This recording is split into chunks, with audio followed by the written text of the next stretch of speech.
দেখো মেয়ের জন্য কিন্তু টিস্যু অর্ডার করেছিলাম একসাথে কম্বো সেট, তো সেটাই তোমাদেরকে দেখাচ্ছি খুলে।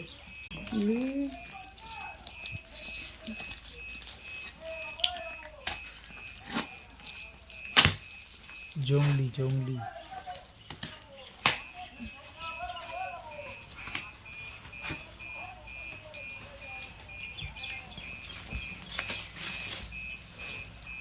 4 প্যাকেট 3 প্যাকেট ভেবেছিলাম না আমরা। 4 প্যাকেট ছিল, 3 প্যাকেট ভাব বাগানো তুমি 4 প্যাকেট অর্ডার করো। এই খুব একটা বড় না, তুমি যেগুলো অর্ডার করছো সেগুলো কিন্তু বড়, এটা ছোট। কত পিস আছে দেখো তাহলেই হবে।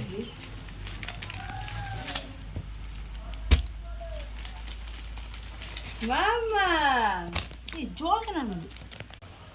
মামা তোমার টিস্যু চলে এসেছে, তোমার টিস্যু, তোমার টিস্যু, তোমার টিস্যু। এই মা পটি করে দিয়েছে। তো কেমন আছে তোমরা সবাই বলো কমেন্ট করে। ঠিক আছে না।